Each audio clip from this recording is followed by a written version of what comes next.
Well, there we go. Welcome back, you guys, to another live Q&A. Today, our feature question is going to be all about the NOC. Now, those of you who are applying are well aware that there... Okay, I've got a few little things going on here. There we go. Okay, I was listening to myself speak there. The feature question today... Okay, let's start this over. Oh my goodness.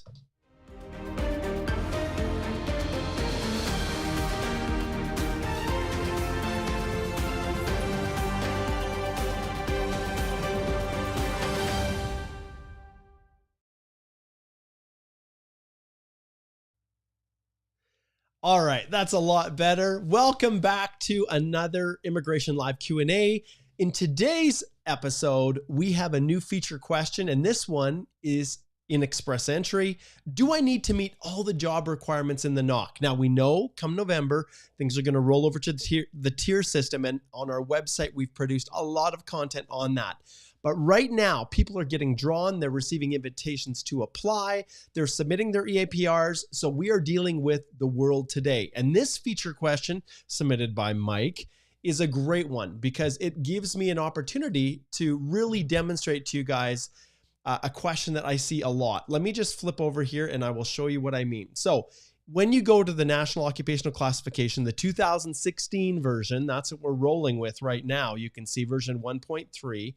That will roll over to 2011 here in a little bit, but we're going to just pick a title. So I'm going to go with one that, well, I had a consult with yesterday, and I talked with an employer about getting a labor market impact assessment for this position, but we're going to go with marketing managers. And so the question here that was given talks about the job requirements. Well, what are the job requirements? This is different than the duties. Lots of people get hung up on the duties, but very few people are talking about the requirements themselves. So if we scroll down here, you can see marketing managers fit within this general heading 0124, advertising, marketing, and public relations managers. So we know for the purposes of Express Entry, you have to demonstrate that you've performed all the activities in the lead statement. That's right here. And that you need to have performed a substantial number of the main duties. Now, I pulled this one up because there is actually advertising managers, there's marketing managers, there's public relations managers, and there's e-business managers. Do you need to provide or demonstrate that you've performed all of the duties for each of these positions? No, you are just going to choose one of them, okay? And you can see plan, direct, and evaluate the activities of firms and departments that develop and implement advertising campaigns to promote the sales of products and services. There's one duty. So you better be hitting on that duty in your job description. Same thing for marketing managers. Same thing for public relations managers and e-business managers. So each of them they all fit within the NOC, but they're a little bit different. But here is where the question lies. Look at this. Employment requirements. There is a ton of misconception out there that you have to be able to demonstrate that you've performed or you meet these employment requirements in order to claim the work experience for Express Entry. Well, there is a double-edged sword to this because for the purposes of federal skilled worker applications, sometimes when we're comparing it to those who are applying under the Canadian Experience class, there's a little bit of confusion. And that confusion usually relates to work permits that are supported by labor market impact assessments. So I'm not going to get into a lot of detail with that, but what I want to point out here is that for the purposes of work experience and when you're claiming it through Express Entry, these employment requirements do not apply. They don't apply. So whether or not you hold a university degree or you have related experience on website content or whatever it might be for each of these individual occupations, for the purposes of Express Entry, you do not need to demonstrate this. But there is a difference here. If you're in Canada or you are someone who is applying for a work permit to come work for a company as a marketing manager, then in those cases, absolutely, you do need to meet these requirements. Now, there's one other distinction I want to point out. You will see that, let's say we go with a marketing manager here, and we can see that to work as a marketing manager in Canada, the NOC job description here and the employment requirements say that a university degree or college diploma in business administration, or in a related field with a specialization in sales or marketing, and several years of experience as a sales, marketing, or public relations representative, or in a related occupation. And here's the part I want to highlight: are required. Whenever it says are required, it's mandatory. So if you do not have a university degree or a degree in a related field, or a college diploma in business admin, and several years, and I always interpret several years to mean at least 3. 1 is, well, it's 1 year. 2 is a couple of years. 3 is several years. And so that's how I interpret it. So when you're trying to determine whether or not you meet the requirements to get a work permit and a labor market impact assessment, you must meet it. But you can see if you are an e-business manager, the difference is, yes, university, blah, blah, blah, experience, whatever, are usually required. And when it has that magical word called usual instead of are, this is optional, this is mandatory. Okay, so you can see the difference between the two. But back to the original question, the employment requirements I'm showing right here are only required when you are applying for an LMIA-based work permit, or a work permit maybe under the International Mobility Program, where IRCC can assess whether or not you meet those requirements, and they very carefully look at the National Occupational Classification System to determine if you meet these requirements. But for the purposes of express entry, no. If you worked as a marketing manager in India or any other country in the world and you didn't have a degree, you just had lots of experience, all that express entry is focused on is whether or not, as the marketing manager, you established distribution networks for products and services, you initiated market research and analyzed your findings, you assisted in product development, and you directed and evaluated the marketing strategies of the establishment. So a substantial number of these duties. Now it's under one heading, but arguably you've got 1, you've got 2, you've got 3, you've got 4. So what would I be expecting? Probably at least 3 out of 4 here. But when it comes to express entry, right here, employment requirements, so many people are confused. And one challenging issue I see lots of people getting confused with is they say, well, I started working in that occupation while I was completing my master's in marketing, or my bachelor's of business administration. And, and so they're probably not going to let me claim that because I hadn't finished my degree yet. No. Remember what the law states, and it is a substantial number of the main duties, and it specifically excludes the employment requirements. So there you go, guys. So this and many, many more things I cover all the time and let's see here if I can just flip over here. I cover it in here in my Express Entry Masterclass. There's one starting September 19th to the 22nd. There's a link in the description below, so go check that out, and we cover this in detail. But that, you guys, is the headline for today. The question, the feature question. All right. Now, I want to flip back to our YouTube right here, and you will see at the top, Igor has just placed the poll, the feature question for the next, I guess it would be voting on the next feature question for next week. And today you can see we have, do you want to learn details about the new tier system? 1-year program in university, is it good or not? The future of processing times, which right now seems to be winning out so far. Oh, it's close. It's head to head now with tier and processing times. And then submit a question via the link. And what is the link? If you scroll down here, you will see to submit your question for the next live Q&A. All you have to do is click on this link in the description, and then that question will take you right. I think it's here. Nope, right here. There we go. It'll take you right here where you can enter your name, your email address, and you can write your question. And then you will have an opportunity for people to vote on your question for the upcoming poll. And it looks like tier and future processing times are head to head so far. So go in there, vote if you haven't done it, and we'll see how this plays out by the end of the session today. All right. Well, there is a ton of really, really cool things going on. We can see that IRCC is on track to meet their targets, the levels plans that they had indicated. And I think we all knew that. They had a large backlog in the inventory that they had to process. So they actually had enough to meet their quota this year with the candidates that were already in the queue. So it's not surprising that they're on track at all. There's no news there.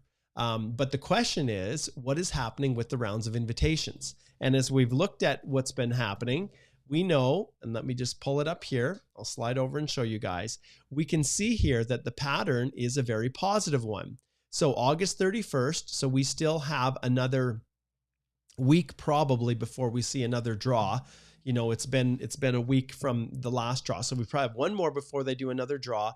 And they've consistently stuck with the no program specified. But this one, they extended it. So 2,750 was a slightly larger amount, which in turn started to push down the numbers. So if we look at the previous rounds, you can see here that things are trending in a positive way. So I just had a consult with a client just yesterday who's sitting at about 509. And I think it's got a really good chance to hit 509 if they keep extending larger invitations, larger numbers of invitations. So we'll see what happens, but things are looking positive. And those of you who are hovering right around the high 500s, and let's face it, how do you hit 500? Well, the reason the scores are so high, you guys, is because ultimately there is a lot of people that are in the queue that have 1 year of Canadian work experience, right? And when you have 1 year as a single applicant, that's an extra 40 points. And so if you've got good education, you're getting points for your Canadian education, a lot of you international students. And that brings up another topic, which is the minister and what's the minister going to do? It's coming close, you guys. The details, which have not been released, and I'm yet to see who's been involved in the actual stakeholder meetings with IRCC in terms of how they're going to, and what this new program is going to look like for international students. But any day now, there's going to be an announcement on that, and we'll see how that impacts on all of the rounds of invitations to see if this opens things up and actually drives this score down to a much more reasonable period. But the reality is, as the international students that are in Canada right now are getting flushed out, that's what's causing these scores to go down. And if we flip back here to how many people were in the queue, this was August the 31st. And if we go down here on 2 days before August the 29th, above 500, there was still 7,224. And really, you add in these as well. So you add up the math there, we got 7,680, about 90 total in the queue. So if 2,750 were pulled out, and we know there's new ones coming in, it still has the ability to drop. And we know that really it's in the low 500s that the majority of these people are. So maybe. So my client, will 509 work? Possibly. We'll just have to see. All right, so that is kind of a quick little overview of what's going on. And so make sure that you submit your question for the next live Q&A. And now what I want to do is spend some time chatting with you guys. And I'm going to open it up now so that we can get some questions here. And let's see who we've got tuning in. So we've got Mary here. There we go. Oh, we got a big one. Let's shrink Mary down a little bit here. See if we can fit her in. Okay, that's a big comment. Let's shrink this back just a little bit so that everybody can fit on there. There we go. Excuse me. So we've got Mary and we have Yash is here. Good to see you, Yash. Elikim, as always, pleasure to see you connecting in. Anitha says, good afternoon, Mark. Noteworthy topic. That's great. I hope that was informative, breaking down that employment requirements, because there's so much confusion out there about that. And Sunny says, whoa, the new intro slaps. You bet. Okay, Amit says, hi, Mark from Virginia. Good to see you as always as well, Amit. Fernando says, hey, Mark from Panama City once again. Happy to see you. Good to see you, Fernando.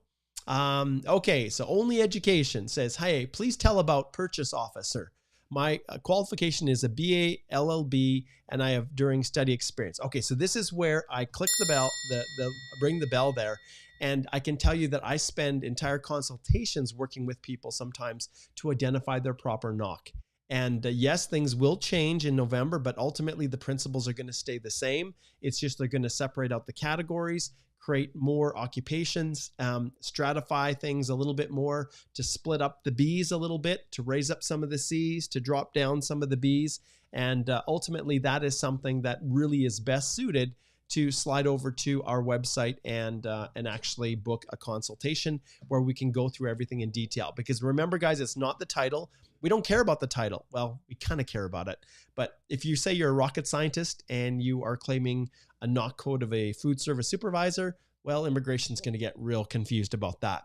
But the title in and of itself is not a determining factor. It's really the when we flip back here to the group, what's not important is this title. What's important is, yes, the activities in the lead statement and the actual duties being performed. So because of that, it's really hard, only immigration or only education, sorry, to just take your background and purchase officer without knowing exactly what all the duties are. So the way that we deal with that is through we flip back here again. The way that we deal with that best is through an immigration consultation, and you can book it with Alicia or Chanel or Cedric or myself. We're all here to help and support you. Okay. And just a reminder, Alicia's in Calgary, Chanel's in Toronto, Cedric is in Ottawa, and I am in Lethbridge. So if people are wondering, where are these lawyers located? That is where we are located. Okay, zipping on again here. All right, so Mary says, I visited 4 countries in a row during one of my trips. Is it possible to add all these countries in one field as a single trip in travel history after receiving an ITA, or should I separate them? Great question. Covered extensively in the course. Mary, I hope you've registered for the course. That is, the masterclass is actually coming up here in just a couple weeks. And now's the time to register, get access to all the courses, all of the lessons, all of the information. And I've talked about this at length, but there is over 642 minutes. It covers every single part of the express entry process, including the mastering your documents. And when it comes to your question in particular, which happens after getting the invitation to apply, there's the section that is for personal history. And that personal history section is where the questions about travel reside. So Mary, whenever I am trying to enter information that doesn't fit nicely into the sections that are provided within the personal history section, for example, I always use letters of explanation. And in the course, I have samples that break down exactly how you can describe it in a way that will make it as easy as possible for the officer to get. When it comes to multiple trips on a single trip, then what I do is, especially if you're visiting multiple places, I will usually put the destination as being one of them. Maybe it's the last place that you went to before you came back. I will maybe put it in there, because when you're entering the information to the travel history, you're restricted by what they force you to put into the online questions, in the web form questions. You're restricted. So you don't have a lot of flexibility to put multiple countries into one simple entry. So because of that, I use the letter of explanations as my secret sauce.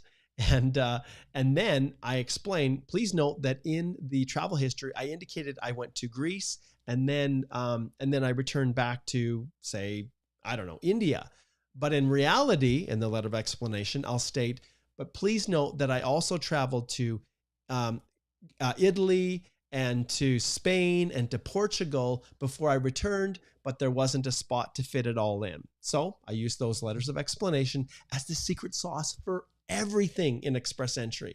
And I think I've got a pretty good LOE template that really, really helps people to put it in a form that the officers get and they can easily understand. I have one for information like this that is relates to questions that are specifically asked in your EAPR information. And then I have another one that's geared towards documents, explaining certain aspects of documents that just might be confusing to an officer. So all that's in there, Mary. Great question.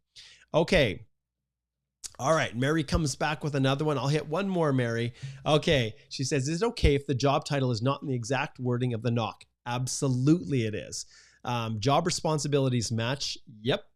And remember, job responsibilities, we don't care. It's the duties. Well, I guess you could say duties and responsibilities. The employment requirements don't match, but the job description, those duties, you want to perform a substantial number of those main duties. So NOC title is Urban and Land Use Planner, and my job title, my reference letter too, is Urban Planner. There is zero issues with that at all. But remember, it really comes down to the duties. And I'll be honest, you guys, I've seen more express entry applications refused. And I'll be honest, I don't know if anyone has seen as many express entry refusals as I have. I'm serious. What do I mean by that? It's because people book consults with me constantly after they get them refused. After things go south, as we say here in Canada, people do things wrong because they just misinterpret something or misread something or didn't understand something or missed something or overlooked something. And it resulted in their applications getting rejected and their opportunities to immigrate to Canada just poof. And there's nothing I hate more than having someone book a consult with me. And I have to tell them, I can't help you. Now, absolutely, if there is room, even the slightest amount of room to point out to an officer that their decision was wrong, we will request reconsideration. And I'll tell you guys, I had this unbelievably crazy reconsideration approved recently that took 1 year for them to reconsider an express entry application that was originally filed by a consultant, and then that consultant passed away. But he did the whole process, he just did it completely wrong. And then IRCC came back after the client asked if they could transfer it to me for me to kind of monitor it. Well, then we fought for at least 1.5 years with IRCC. And in the end, they refused the application and alleged the person had misrepresented his employment in Canada because he owned his own company and also employed a lot of Canadians underneath it. And they didn't like the answers that he was providing, and they came back and alleged misrepresentation. And guess what happens when our files or anyone that I work with, guess what happens when IRCC makes a decision like that and I don't agree with? Well, we judicially reviewed it. And guess what happened? Of course, it was overturned and that decision was set aside. But it took a full year for them to then also look at my reconsideration request and approve it and reopen the file so that the client can now move forward. Now, the sad part is that my client was American. He has a spouse. They're moving to the US, and he basically said, screw Canada. So thank you, IRCC officers. This young man who ran this company he created jobs for 30, 40, 50 students during the summer and throughout the year across Canada. And thanks to you, IRCC officers who refused the application, he's now pursuing his opportunities in the US, and he's saying, see you later, Canada. So thank you. All right, there's my little vent. But ultimately, when things don't go right, we fight for our clients. But sometimes, Mary, there's nothing that I can do. And it's so much better if people just subscribe to the course or book a consult with us or retain us to help you when you're in the process of filing. There's so much out there that says, oh, you don't need to hire someone. They're not going to help. They're not going to do anything. Well, boy, take my freaking course and you'll realize pretty soon that what you thought you knew was only a fraction of what you really need to know in order to make sure it gets approved the first time. And for many people, that may be your only chance. All right, let's go to the next one. Okay, Amy says, a very good morning. Good to see you, Amy. Received passport request a day ago, submitting passport in less than 12 hours. I hope this is the end of the eternal misery.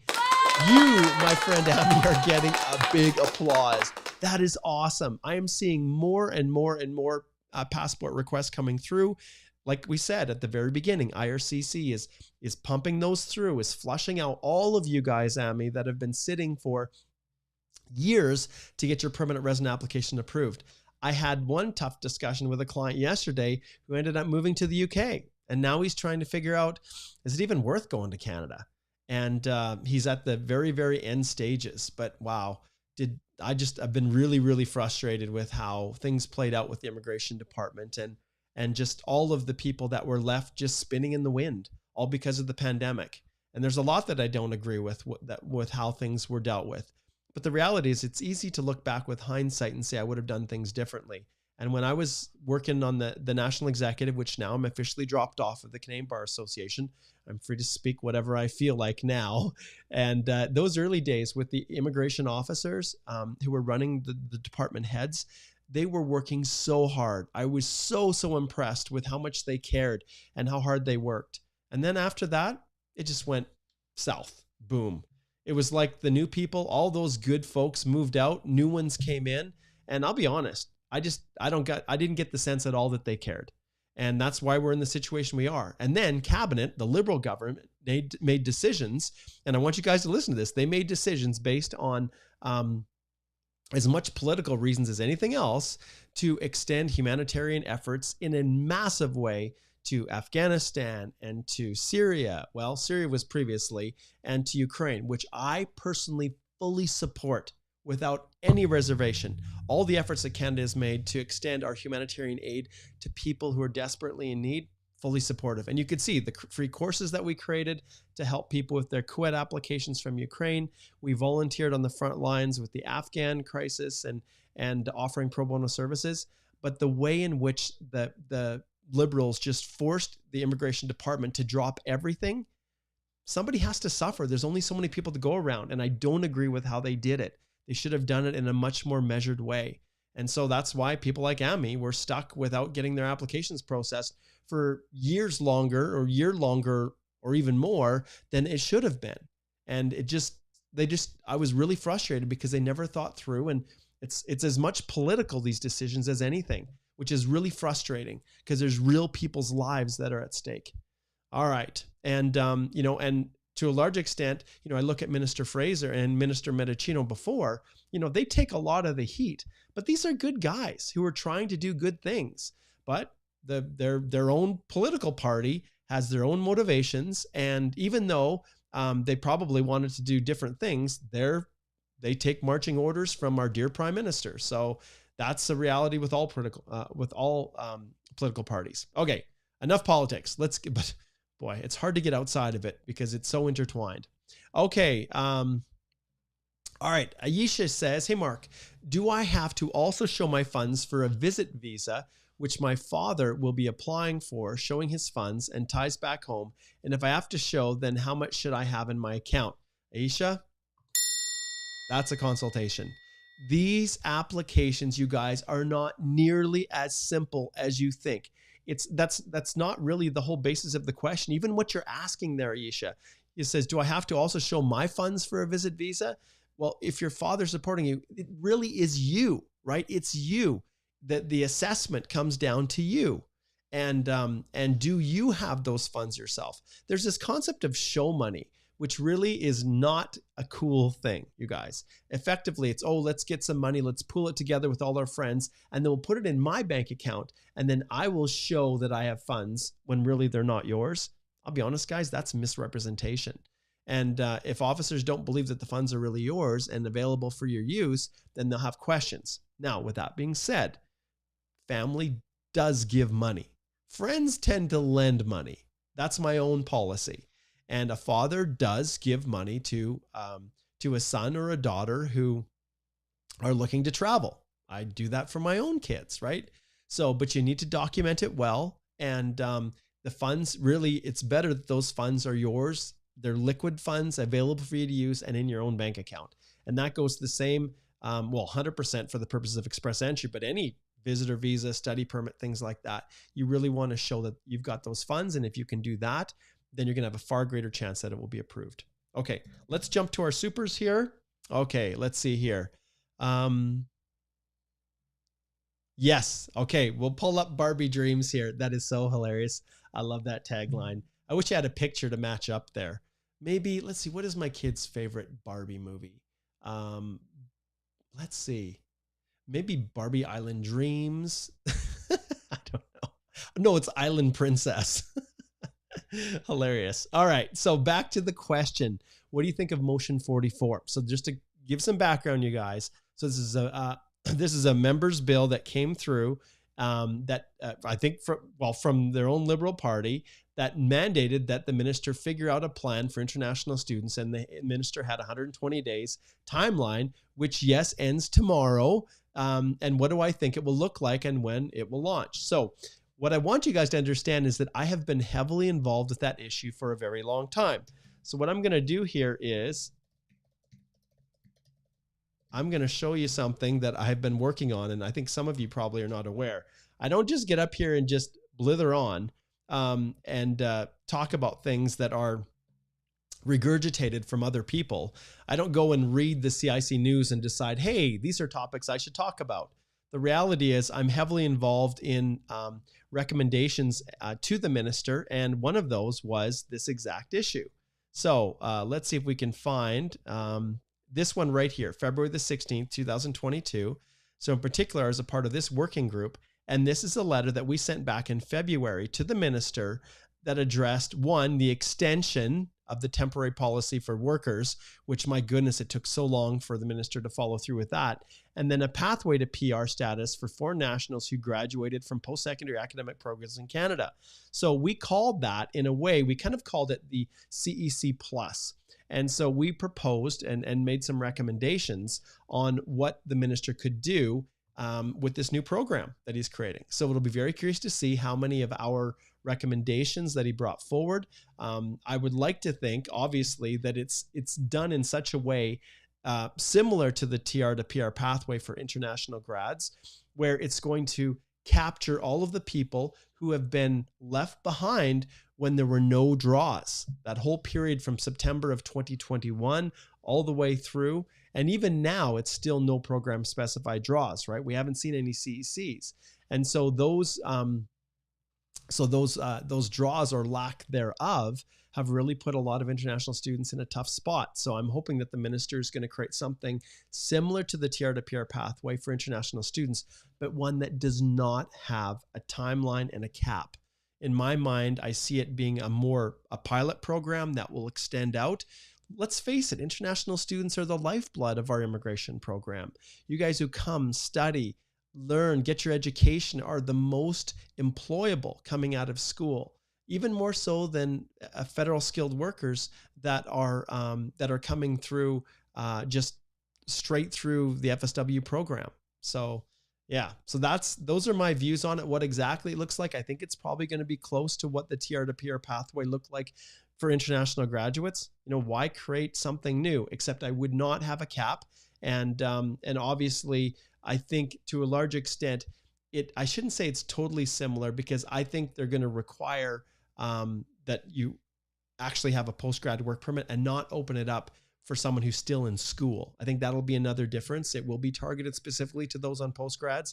And it's another thing to bring up is do not come and study for 1 year. I've had consult after consult after consult with people who came and were convinced by an education agent or a consultant or a school or whatever to come and study for only 1 year. Don't do it. It doesn't give you enough time to seek permanent residence unless you're not planning on doing that and you're just going to go home, or you're planning on stacking programs and doing another program after. 2 years at a minimum, you guys. 2 years will give you a 3-year postgrad work permit, and that gives you time. When you're making all these sacrifices, you do not want to come study, spend $20,000, $30,000 Canadian, and then not have a pathway to PR. All right. Okay. Oh, hey, Alva, good to see you. From Lima, Peru, everything's going great. Elizabeth, shout out to you. Hello. Okay, and once again, we've got Rabil saying, hey, what would be the NOC code for inventory coordinator? We've talked about that. There's the triangle. Slide over. There's a link below to book a consultation with one of the lawyers in the firm. And so go and do that, because there's a whole lot more involved with selecting the proper NOC, like I talked about earlier today, than just matching up a title. And people who get themselves into trouble do that. They try to match a title. Okay. May says, I have a Master's of Arts Canadian degree. I think it's MA, Master of Arts, and 1 year Canadian experience. And I'm in Canada and my CRS is 440. What are your experiences for my case? Same thing. I will ring the triangle and recommend that you book a consult so we can explore all the options. Now, right now, 440 is low. I'm assuming your age is where you're losing a lot of the points. If you have a master's, that's pretty high. That's good. 1 year of Canadian experience is also good, but I'm assuming you're losing a lot of the points because of age. And I also don't know what your language is. You're probably losing points for language. May, if you have the ability to rewrite the test and increase your score, that's going to help substantially when it comes to just learning and understanding what you need to do now to give yourself the best chance. Well, that comes back to the course that I offer, the Express Entry course. And like I said, this course The masterclass starts the 19th to the 22nd. So head over there and register for it. And it's literally 4 sessions, 1 hour each every evening with me, going through any question that you have about express entry. All right, EJ, hey, welcome, watching from Saudi Arabia. Great to have you. Okay, Michael says, do you think IRCC will have caught up with study permit applications submitted this year by December? I know that they're working through the backlog. Will they be caught up? Well, all we can do is keep our fingers crossed. One of the things you guys need to realize is when they have massive amounts of study permit applications, they're using all kinds of things, artificial intelligence and otherwise, to cull through applications as fast as possible. And what happens with efficiency? When efficiency increases, refusals also go up. There's a direct parallel correlation between speed and refusals. And they just refuse them in batch. And there's been a lot of discussion as well about the changes that the minister has brought forward. Michael, you'll probably recall that the minister has indicated that as of September the 23rd, in just a couple weeks, everything is going online. Oh, why? Why do they do this? I don't understand. Yes, we need to modernize the immigration system, but new systems? Guys, how are the current systems working? Think of the nightmare that the PR portal was when it was first opened up, and that's where they're driving everybody, to the PR portal. They have created separate standalone applications for visitor visas and study permits and things like that, full of glitches. Even the GCMS, the current application process through your IRCC secure account, that system is still full of glitches and timing out and inability to log in. And now there's an edict from on high. Like, just stop with these announcements. Like, all it is to try to placate people to not complain about how things are going so slow. Like, just stop. If they would take all the money of the people that are writing up these nice little news bulletins and these big announcements and this big splash, like, assign them to process visas. That's what people want. People do not want yet another fancy announcement that's purely designed for placating people or for political purposes. Just focus on processing. You've got new systems. You've got new officers. You've got glitches with the existing ones. Yuck. This is not going to be a smooth sailing rollout. It's going to be so painful for you guys. And I feel for you, like I do. That's why we do the collaborative process within our firm. When you retain us to help you prepare and submit your application, we do it collaboratively with you. Why? Because we can see the problems. We know where they are. I know in advance, because of the applications we submit all the time, where the glitches are and where you're spinning your wheels and wondering what to do. One of my biggest pet peeves is the document checklist, your personal document checklist within the EAPR. Sometimes it flips to what I call the stupid checklist, where it doesn't have details. And what else is missing? The whole section for submitting client information, your LOE. If you didn't know that this was just a glitch and that the fulsome document checklist with the client information section was going to pop up later, some people go through it and they're like, where do I upload this? How do I upload my letter of explanation? Mark was talking about it on his live stream and I can't see it anywhere. Well, that's what we sort out in the courses. That's what we sort out in our DIY courses, when you retain us and you hire a firm to help. And what's our sole purpose? It's to make the job of the officer as easy as possible to approve and to save you time, torment, and help you sleep at night. That's what we do within the office. But yeah, all these announcements, and I remember a while back, I actually sat in on 2 separate technical briefings on the new tracking system. So it does look very positive. And I even gave feedback, it was about a month ago, directly to them on things they should include and make visible within the tracker. So that was just me personally with the officers, immigration officers, and the developers of the tracking system. And what is it?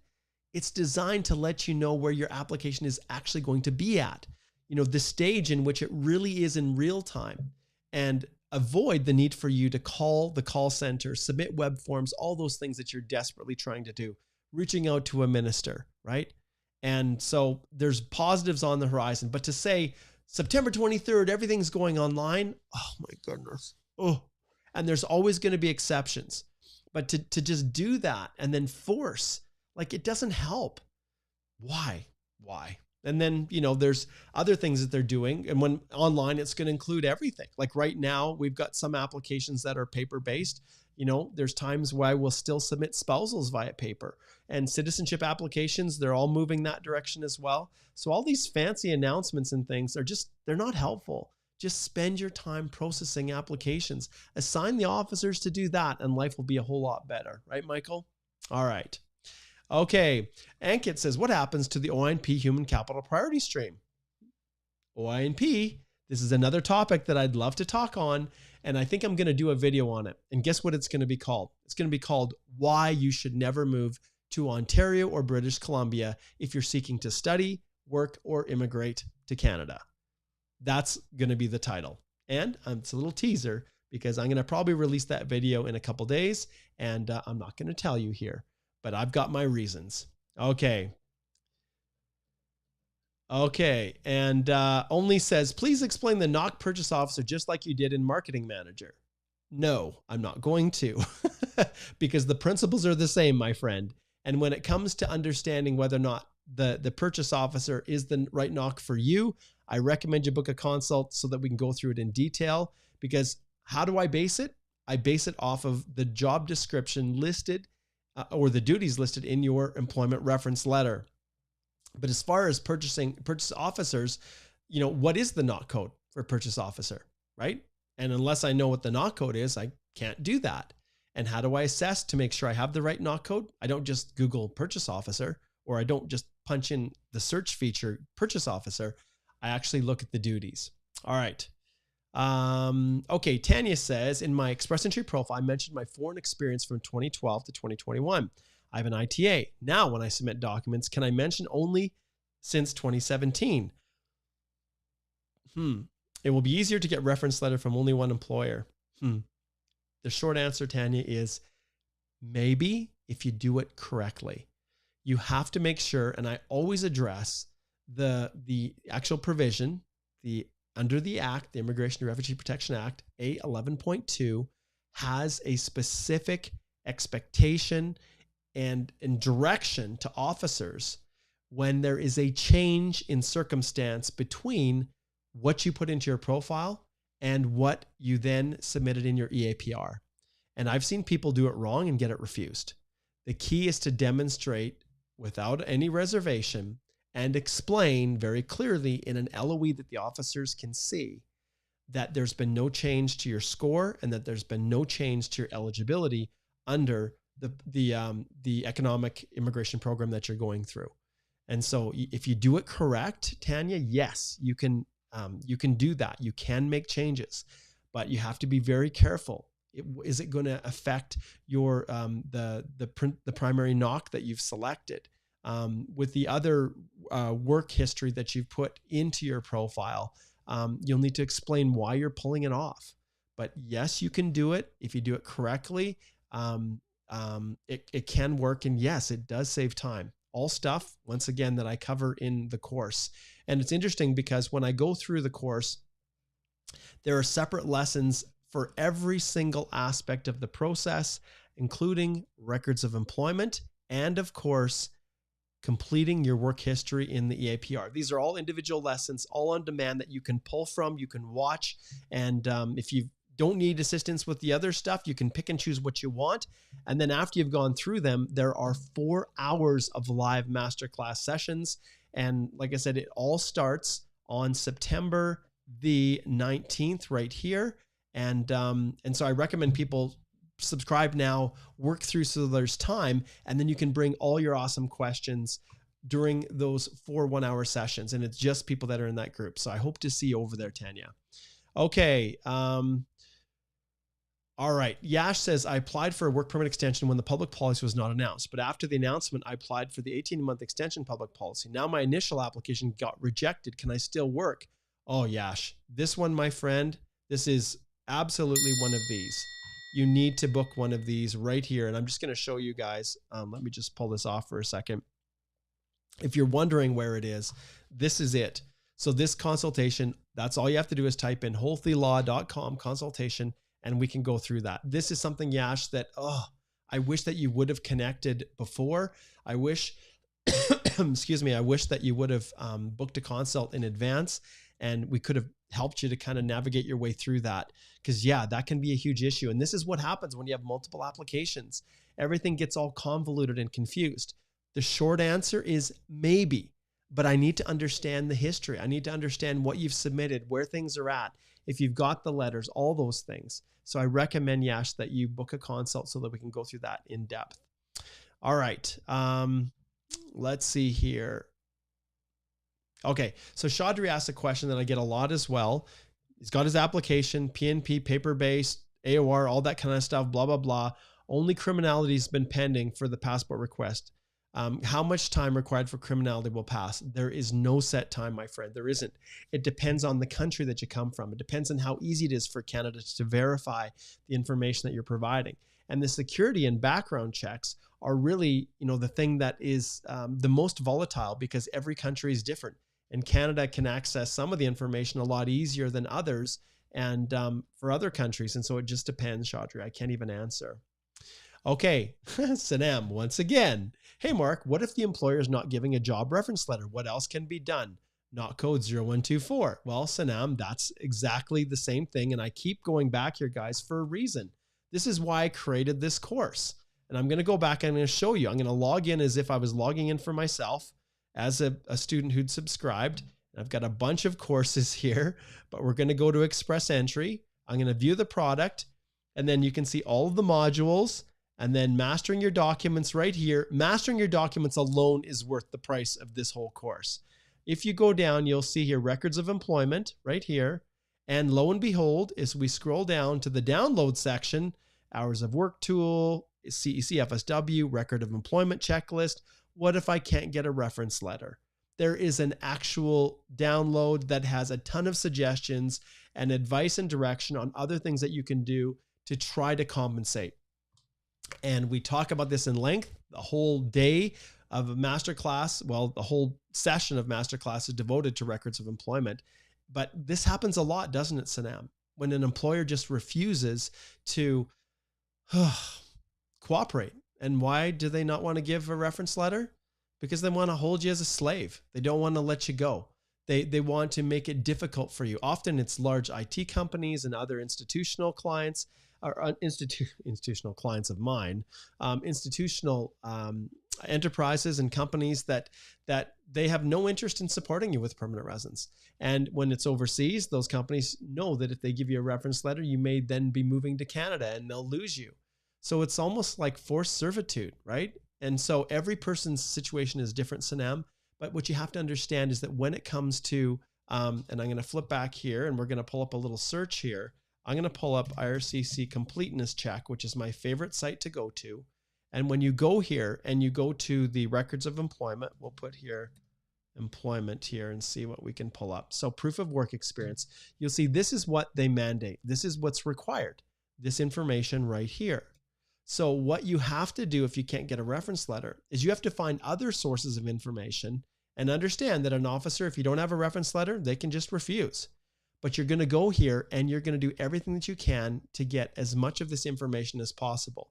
In particular, if it's asking for you to get a reference letter or an experience letter, and it says should indicate all positions held while at the company, and then you can see here must include the following details. This is where the rubber hits the road. You have to prove each of these things: job title, duties and responsibilities, job status, dates worked, number of hours worked, annual salary and benefits. And it's not easy. And that's why the course, the consultation, retaining our firm to help, all of those things, we help people navigate through it. But your job, the onus is on you, Sanam. And it sucks. It's kind of like a person who has a study permit or is applying for Express Entry, realizes they need an educational credential assessment, but in the end, well, their school burnt down. There's no records. They can't get an updated transcript. The school closed. All those things, IRCC says, too bad. So sad, nothing we can do. We're not going to accept. And why did they take those positions, right? That's the question. Why are they so rigid? Why are they not more open and more willing to accept, variations to what they're asking for? It's efficiency. Once again, processing as many as fast as possible. And you guys want your applications processed quick.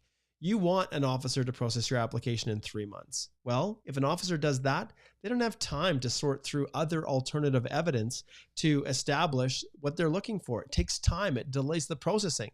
So that's why they're so darn rigid. And what's the other reason? Let's go back here and take a look. Here's the reason right here. Do you see this? Do the math. 450 and above, they have 63,270 people in the pool. All right. So, and that's actually, it's 70,000, right? About 70,500 or more that are in the pool. So they have more than enough candidates. And so they have the luxury of saying, hey, if you can't meet it, well, that's tough. All right. Mary, you're very, very welcome. Okay, let's see. I don't know if we have any other supers. We'll do a quick check. Nope, not yet. Okay. Let's go to the next question here. All right. And let's see here. Yes, Ghislaine says, hey, boss, how is backlog doing? Received AOR in March. When can I expect passport request? I taught Express Entry doesn't take more than 6 months. Well, well, Ghislaine, you have obviously, that was the theory when it was first created, but because of the backlogs, because of the horrible management of the processing over the last while and a pandemic, well, how do you know how long it's going to take? Well, you go to the IRCC website and look at the processing times. It's as simple as that. I'm assuming, like you've said here, that you're Express Entry. So if you go IRCC processing, well, not fees. Let's go back here and go to processing times right here. You can pull up and you can see exactly where they're at. And I can tell you that the minister used to have 6 months, and I specifically told him that it serves no purpose to have processing times listed that are not anywhere near the reality. So if you look here, Canadian Experience Class, Federal Skilled Worker, I don't know which one you are. We'll go with Federal Skilled Worker, okay? And then we'll click on processing times. You can see it's 26 months. If you are in Canada and you're going through the Canadian Experience Class, processing times are 14 months. So work off of that. The last update was August the 30th, a week ago. And that's the world we're in, Ghislaine. Okay. Okay. Oh, Elizabeth asks a great question here. Do you have a video or class that talks about IMP and tier? Got a job offer under NAFTA, but not sure if I can claim the points on Express Entry with the new tier.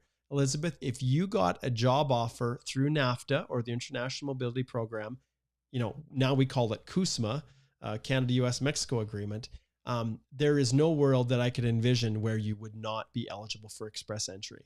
So I don't know who's helping you, Elizabeth, with that.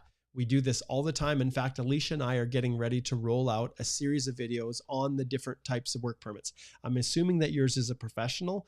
I guess it could also be, if it's a job offer, I'm assuming it's a professional, like engineer, architect, business consultant, things like that. Or maybe scientific technologist, technician, engineer.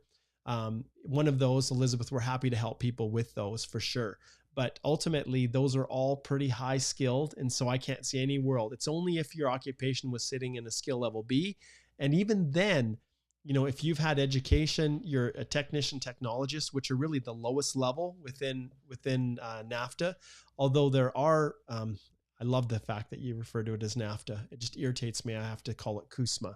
But generally speaking, there's not an issue. But Elizabeth, just book a consult. We can walk through everything. We can help you navigate it. Sometimes employers will do this to people like you. They'll say, sure, we'll extend a job offer to you. However, you've got to apply for the work permit. Well, it's not that simple, right? And sometimes you just need a little bit of help. And we're happy to do that, Elizabeth.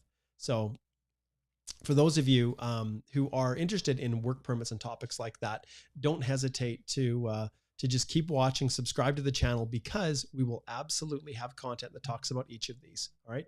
And I actually am doing a webinar with Journey Business Plans here in a little bit on intercompany transfers. So joy, good times. All right, let's keep zipping through. Next question here. Let's see. Oh, okay. Amarandir, greetings of the day, sir. Applied my study permit on June 2nd. Permit got refused with the reason purpose of visit not consistent with the temporary stay, relevant course, no gaps, IELTS 7.5. It's this, you need to book a consult.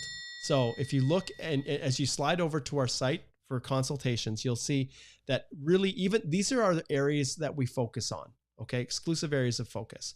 But ultimately consultations are free to be booked on any topic. And you can see here, Chanel and Cedric and myself, like we all are here and available to help you navigate through this. Refusals are something we sometimes will request reconsideration. Sometimes, Amarandir, we will actually file a judicial review if necessary. And on our website as well, I want to point out, those of you who are new to this, you can go and check our resources, and we have our blog right here. And this blog is searchable. We have a ton of different topics that can help you navigate your way through all of this, including one that Cedric had done specifically on this topic. Look at, people are asking about tier. There's a blog on tier. My visa application was refused. Prepare requests for reconsideration. So you can see judicial reviews and those types of things are all broken down into this blog post itself. And so Cedric and he drafted this so you can talk about reconsiderations, how it works. And yeah, and there's also other ones on judicial reviews. So go to our website, please go check those out because there's a lot of really, really great content. Okay. Oh boy, what is with all these refusals? You guys, I hope you didn't use agents to help you if these are getting refused. I hope you didn't use consultants or representatives if these are getting refused.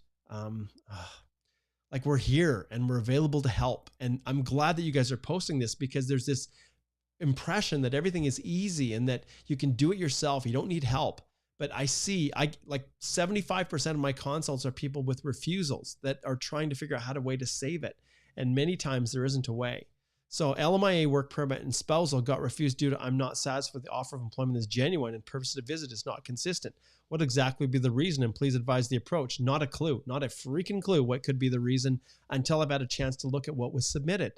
You know, they obviously didn't believe because you didn't provide enough evidence. You didn't provide enough information on the company. You didn't provide enough information on what you were doing. There's clearly, there was something absent from your application that gave an officer enough room to do that. And when officers are backlogged with massive processing, some visa offices like in India, they will look for every opportunity they can to refuse because a refusal is far easier to check off as being processed than to follow through and process an entire application. How do they get through big, massive backlogs? They refuse as many as they possibly can as quickly as they can. So once again, I strongly, strongly encourage you to book a consult, slide over to our website, and we can help you with that. Okay. All right. So I think we're gonna shut it down here. We're at the 11 a.m. mark. Remember, you guys, I want to flip back here and I want to take a look at our poll and see where we're at here. So the poll, it looks like the future of processing time just has beaten out the tier system. So interesting. That's great. Let's see here. So it looks like the future of processing times, and I'm happy to talk about that. That's a topic that I think, everybody's writing about, and lots of people don't really understand the historical realities. I've been at this for years, and so so we'll address that maybe at the beginning of next video, the future of processing times. But for those of you who are just joining and missed out on the initial discussions, right here you'll see you can submit your question for the next live Q&A. And so it'll take you right here where you can go leave your name, question, and then these poll questions that we have are formulated from the questions. And obviously we're limited with characters, so we can't post the whole question that someone posts in there. But this poll comes down to the questions that are asked within within our live Q&A web form here. So make sure you head on over there. And then remember that tomorrow, now I'm not sure if we have, I go back one here, you will see here upcoming lives. Alicia and I are going to be back at 11 a.m. tomorrow with another Q&A. So make sure you head over there. And by all means, when you see this, click on notify me And do not forget to subscribe to the channel, because when you do that, it makes just everything so much better. YouTube tends to promote our work a little bit more. And, you know, I would love for thousands of people to be watching this stuff and to get the message out there to as many people as I can possibly help.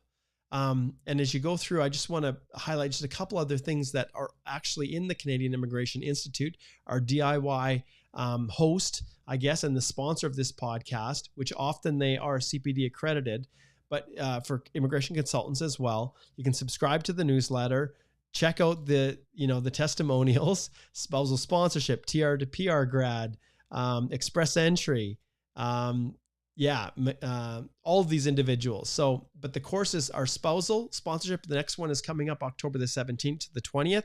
We've got subscribers that have already got in there, started watching the videos. And there's instructions on online filing, and still paper-based as well is in there. And then, of course, the post-grad 18-month extension course is alive and well here. You can subscribe to that course and the express entry course. We've got the Lmia course, QET video course, PR card renewals is coming up. So look out for all of those. All right, guys. Thank you so very, very much for tuning in. It was awesome to have you joining. And it's just been one of those days where it just seemed like the time flew by. And this wouldn't be possible if it wasn't for all of you guys. It just wouldn't. So thanks so much for tuning in. And I think I got to basically the bottom, and we're experimenting. It's going just to YouTube right now. We may next week, depending upon how things work out, we may push it back out to Facebook and to LinkedIn in the way that we did before. I'm seeing that the numbers are not as high here. So I'm assuming that,